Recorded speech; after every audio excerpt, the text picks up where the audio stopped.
Mais il a cité dans son émission une interview assez incroyable de l'homme d'affaires jordano-palestinien Talal Abou Ghazaleh, interviewé sur la chaîne arabe Memri le 13 octobre. Et donc je vais vous citer ce que dit cet homme d'affaires. Il dit « Israël ne sacrifierait pas une seule personne.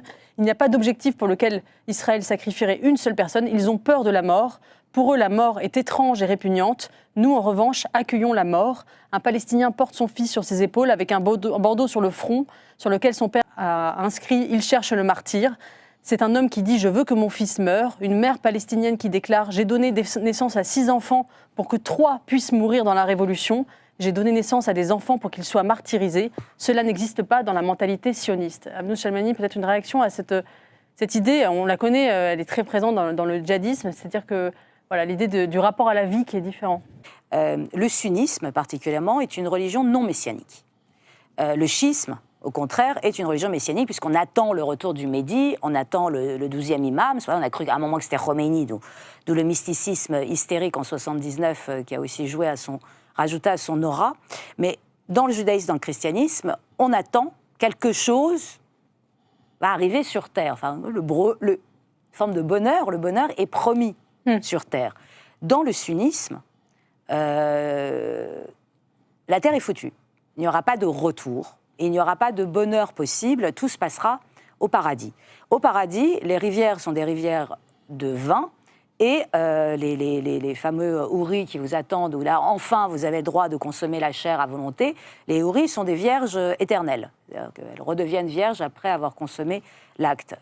Et ça ressemble un peu à l'antichambre de l'enfer, mais enfin, visiblement, ça a l'air d'en réjouir quelques-uns. Mais tout ce qui est interdit, c'est-à-dire la beauté, la chair, le plaisir, le désir fait de boire, là, vous avez quand même des rivières de vin, donc autant dire, vous pouvez vous noyer dans l'ivresse. C'est quand même très étrange. Mais sur Terre, il n'y a pas.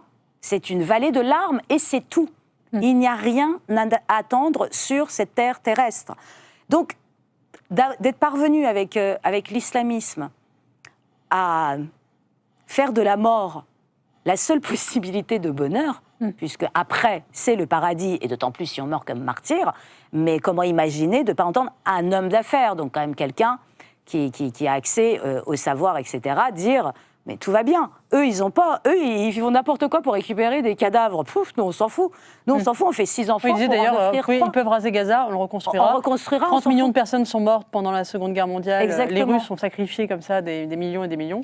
Donc, c'est pas grave. Donc, à la base, ça vient de là. À la base, il y a une donnée purement religieuse qui aurait pu juste être... Bon, ok, c'est peut-être la vallée des larmes, mais on peut quand même rire un coup. Non, c'est que vallée des larmes. Et l'islamisme a joué sur ces mécanismes religieux pour pouvoir s'implanter. Et choc des civilisations, c'est toujours le problème, c'est que dès qu'on rentre dans ce genre d'expression, le terrain est miné, donc quoi qu'on dise, on est tout de suite, mais ce choc des civilisations, il existe depuis la naissance de l'islamisme. Depuis le jour où Hassan al-Banna, ou les salafistes, enfin surtout c'est Hassan al-Banna avec les frères musulmans en Égypte, avec Sayed Qutb, qui a universalisé l'islamisme et expliqué qu'en gros, qu'il fallait répandre l'islamisme. C'est Alain Finkielkraut qui citait Sayed Qutb, le grand penseur des frères musulmans. Et c'est intéressant parce que maintenant, ces phrases-là, on les balance à chaque fois qu'on a un attentat, c'est qu'ils ne nous tue pas pour ce qu'on fait, mais pour ce qu'on est. Et il suffit de lire Sayed Qutb pour que ça nous saute dans les yeux. Sayed Qutb, la colonisation, quelque part, il s'en foutait. Ce qui l'intéressait, c'est les jambes des femmes. Il a eu une bourse, il est parti aux États-Unis, il est parti en Suisse, il est parti au Danemark, et il a écrit des pages qui sont accessibles. Mais on vit dans un pays merveilleux où tous ces textes, où tout le savoir est accessible, il suffit d'ouvrir les livres pour comprendre. Et il est obsédé par le jambes des femmes et les rires des femmes. Et il écrit des pages et des pages pour dire, mais c'est ça la vraie décadence, c'est ça le vrai enfer, c'est ces femmes qui séduisent en montrant leurs jambes, c'est ces rires de femmes à gorge déployée, c'est insupportable. Et je rappelle qu'il y a une dizaine d'années, un ministre turc, j'ai oublié lequel, avait voulu faire passer une loi pour interdire aux femmes de rire, parce qu'il y avait quand même très peu de dignité dans le rire, il ne faut pas déconner. Et ça avait été pris très sérieusement, il y avait un débat au Parlement turc à savoir s'il fallait interdire le rire aux femmes.